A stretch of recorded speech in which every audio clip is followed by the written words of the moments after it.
Good morning everyone. Welcome to this session on Linux security with eBPF on Ubuntu. It is real-time observability, threat detection, and enforcement. In the next 30 minutes, we are gonna see how eBPF can transform your traditional Ubuntu operating system into a queryable platform, more transparent, with which we can see the system behavior without modifying any kernel code. So let's get started. So the fundamental problem is the traditional security is broken. Let me explain you with these statistics. These statistics I didn't get from random numbers. These are the research done by very big companies. So the problem is 60% of the breaches go undetected for months. As we are in 2025, it is almost taking 194 to 204 days just to detect if something is happening in the security system.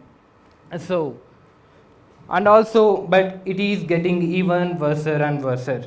The most of the security tools are providing 90% of high false positivity rates, and in that 90% of the tools are doing the same, and it is not even stopping with that.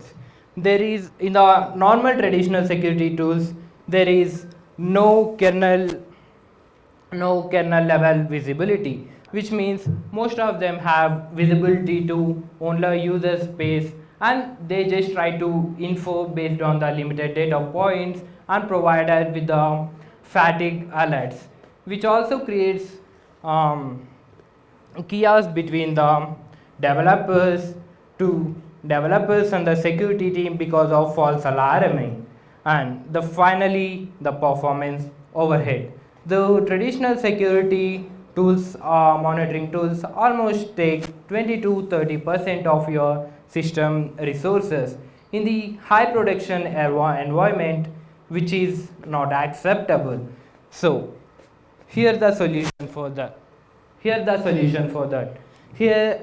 enters our game changer, the eBPF, the extended Berkeley Packet Filter.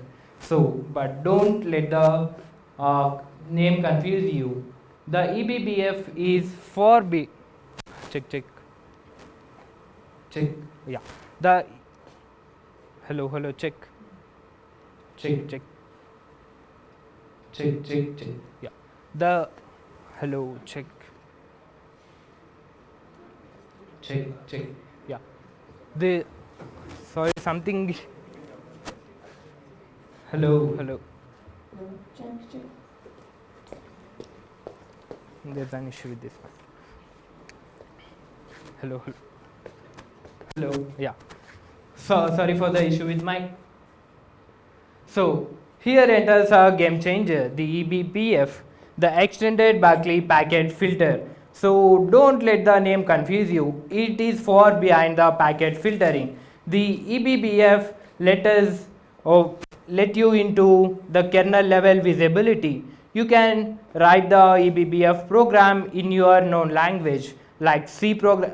So for the eBPF, accept the C language, the Go and Python. You can use any of these languages to write your eBPF program and load into the kernel level and to see the kernel level system analysis. It also provides the real-time monitoring and the enforcement. And the eBPF detects the security threats within a very sub milliseconds, and it also maintains a very minimal performance overhead. As earlier we see, it is around 20%. Now if you can see, it is less than 5%, and you can run the eBPF program in a safe and sandboxed execution. So I think eBPF is like Linux. eBPF to Linux is like what JavaScript was to HTML. Just like JavaScript, it transforms static web pages into most dynamic and interactive pages Like eBPF enables the Linux kernel into the most programmable and observable platform. Now let us see the architecture of eBPF. So the main four components of eBPF are the verifier, the JIT, the maps, and the kernel helper API. So what does this do? The first being the verifier. So before eBPF program loads into your kernel, the verifier checks. If it is correct, it will let the program into your kernel. If it isn't, then it will be rejected, which we are gonna see in a while. Then just-in-time compiler. The eBPF bytecode will be converted into the mission code in the just-in-time compiler. And second being the maps are used to exchange the data between your user space and the kernel space. And next finally being the kernel helper APIs. These are the functions loaded into your kernel space, and which further provides you with the information what is happening in the kernel level and in the user level. So in the kernel level helper APIs, there are K props, which are kernel props, and the U props, which are user space props, which are used to exchange the information as well. So now we see the eBPF program life cycle, how it's gonna work. Though first there will be a source code that you have written in your high language. So here I have taken C as an example. You can use Go and Python as well.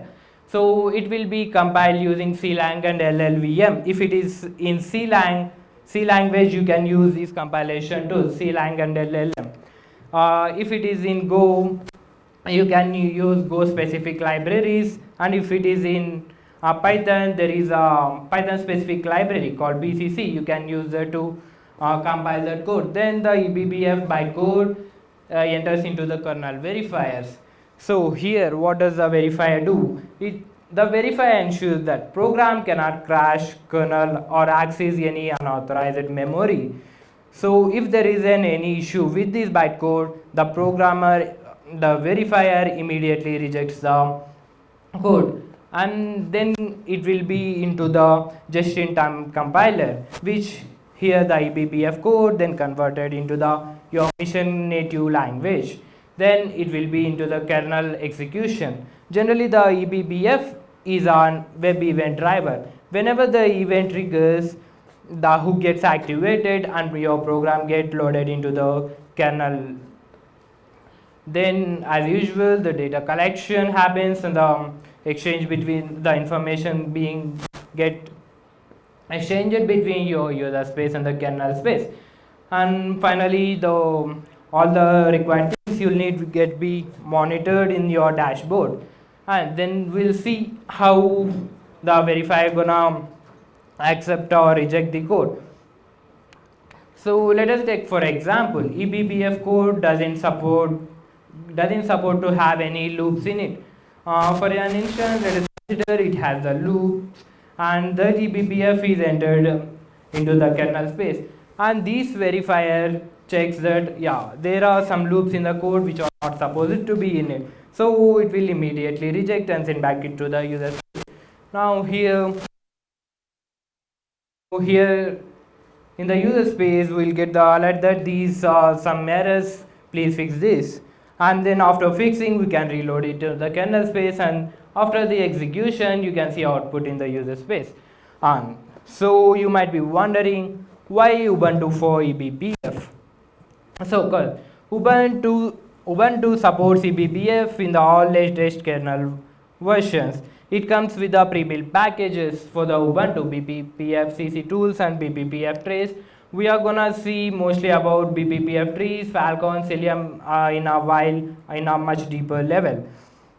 So the Ubuntu also provides snapshot environment for eBPF, most probably uses security tools like Falcon and Cilium, which also provide the isolated environment.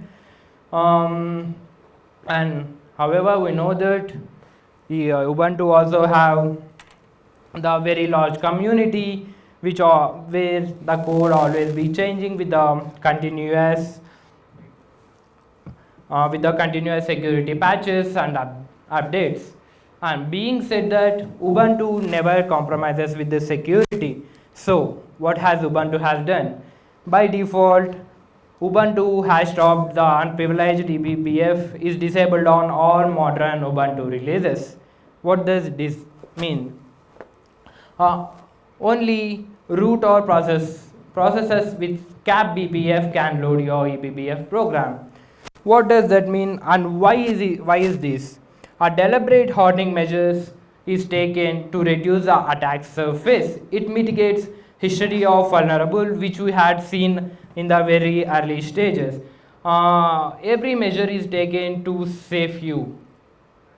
And if you want to check the status if eBPF is enabled or disabled in your system, you can try using the following command to check if it is or not. And then let me put you in a direct perspective by comparing the traditional versus eBPF security. First being the detection time. Like I have said in the earlier, for the normal traditional system, it may take hours to days. But with the eBPF, it can be solved within in a very milliseconds. And next being the performance overhead.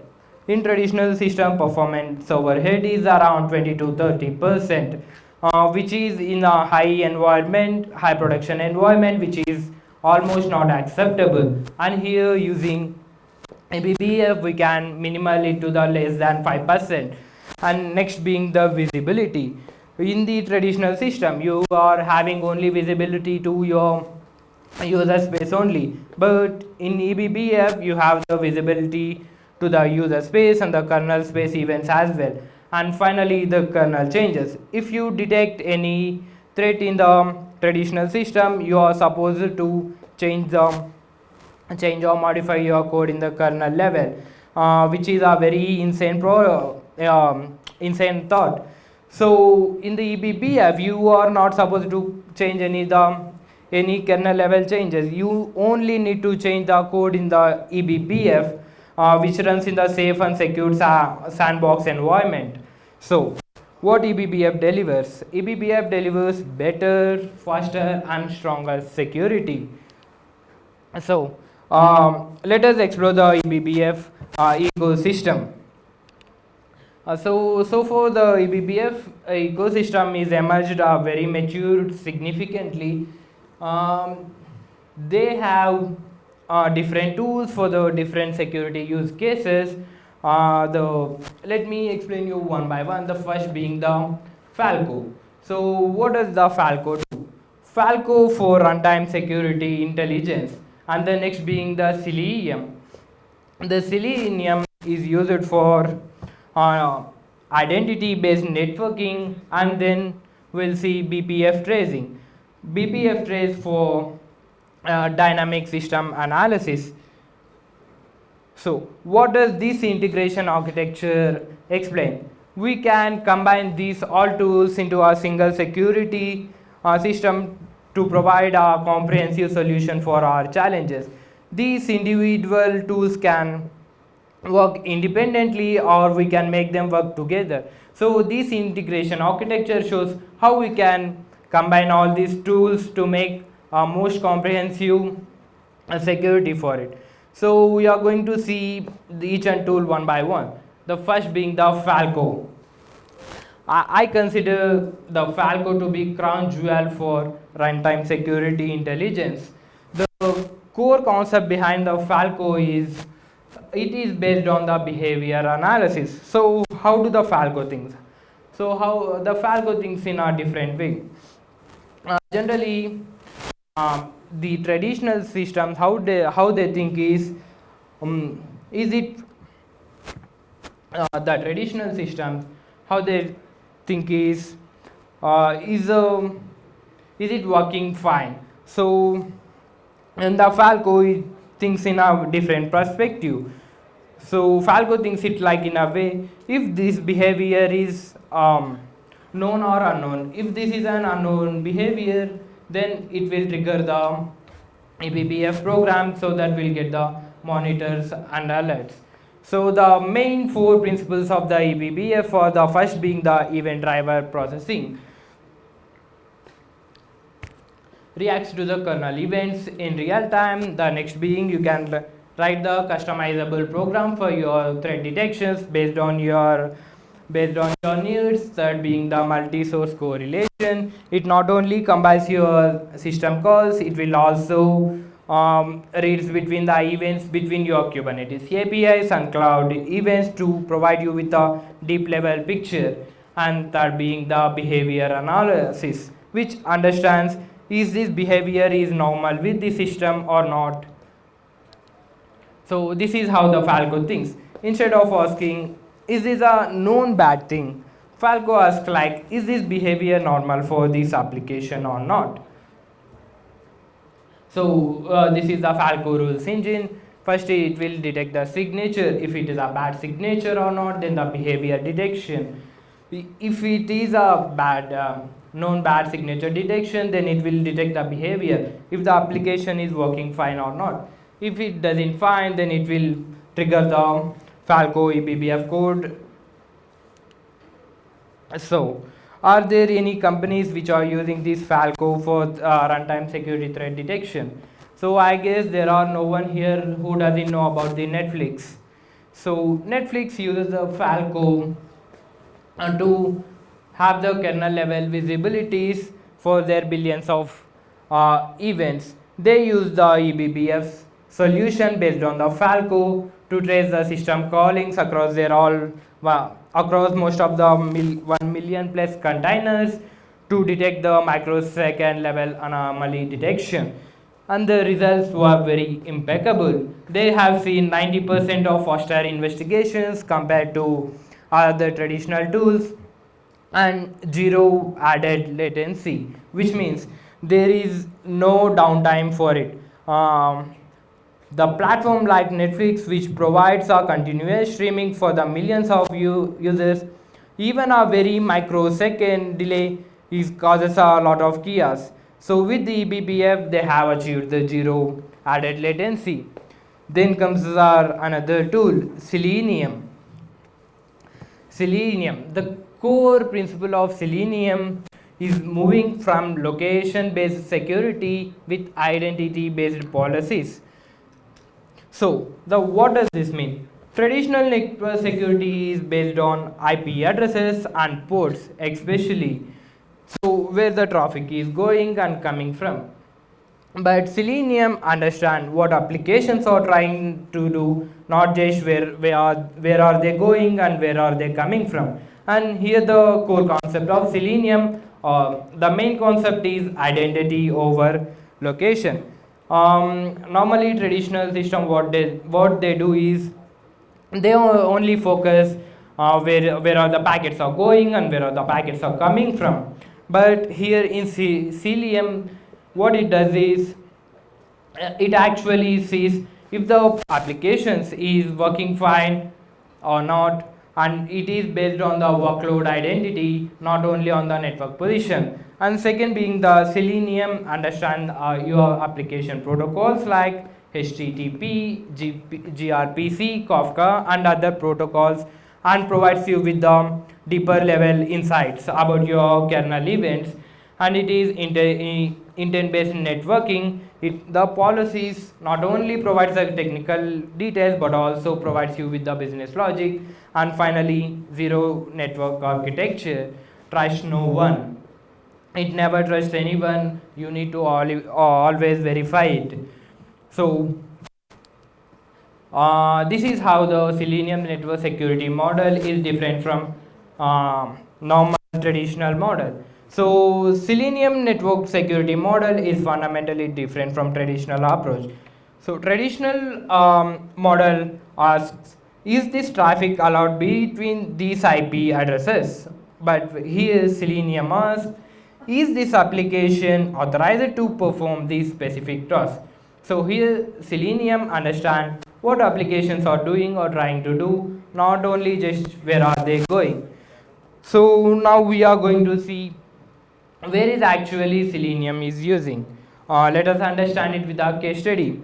So I guess you are most probably know about the Shopify as well. So Shopify provides services to around 1.7 millions of stores with more than 100 plus containers. So they have implemented our eBPF solution. They have used Falco for runtime detection and Selenium for network policy enforcement, which we have seen earlier in the integration workflow. They have utilized these two of tools to monitor and detect their threats, and the results were impeccable. They are seeing the 75% fewer false positives and 60% of the responses being faster. So this if you can see in picture, the pictorial represented would be fine. You better understand how this tool works. Traditional security tools tell you something bad is happened, but here eBPF tools tell you and understand why it happened and how you can prevent it. So the next tool being the BPF trace. So finally, let's explore the BPF trace for Linux system. So this BPF transforms Linux system into transparent, queryable platform where any system behavior can be observed and analyzed in real time. So how is it like? It is like BPF trace like having X-ray vision for your Ubuntu system. You can see through all layers of abstraction and understand exactly what's happening at your kernel level events. And these are the four core concepts of the BPF trace. First being the dynamic instrumentation. It can attach the small eBPF into your kernel level functions without modifying any of your kernel level code. The second being the high language abstraction. You can write your eBPF code in your known languages, C, Java, C, Python and Golang. And these also provide you with a statistical analysis dashboard with some histograms and pie charts where you can see in a more pictorial way. And last being the real-time processing. This also provides the zero latency insight to your system behavior. So instead of predefined monitoring, here you can create custom investigations for your specific incidents and hypotheses that you can make. So this is how Brett Gregg defined the BPF trace is like having X-ray vision for your Linux system. You can see through all the layers of your abstraction and understand exactly what's happening at your kernel level. So now we are gonna see the final case study of a financial frame. So the high frequency, there is a financial frame which deals with a n number of users. So as you know that these financial frames are never gonna, even a millisecond values a lot. Even if there is a delay by milliseconds, you are gonna lose hundreds of thousands of dollars. So what does they did? They implemented a eBPF solution to maintain the sub-microsecond anomaly detection to prevent any security threats that gonna occur. So what did they achieve? They achieved the, just like the Netflix, they do achieve the zero latency impact. And these eBPF tools not only provide the detection for your tools, it also enforces with the real-time blocking. If they find any abnormal behavior, it can block real time. It also comes with the network policy enforcement, resource access control and automated threat response. So what we can say, what is eBPF is promising you? So it can deliver the software faster, it can detect your threats like in a no time, in a very milliseconds. If you can see and observe in the images, the security teams are before eBPF, it takes them almost nth number of time to detect the security alert. But after the eBPF implementation, they can detect the security strikes like data in milliseconds. So before I conclude that, I would like to do a special announcement here. So eBPF Foundation is offering a eBPF Foundation Fellowship Program. So where you can work in the eBPF environment, you will be getting paid 1500 a month for the next 6 months. If you are interested, you can look into this program. So do note that deadline is September 19, which is nearing soon. So the only eligibility criteria is you should be 18 plus. I hope everyone here are 18 plus.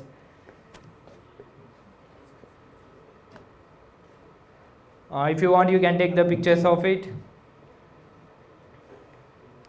So finally, thank you, and I would like to appreciate the UbuCon local team and the global team, Aditya and the team, for making this happen in your city. So thank you, everyone.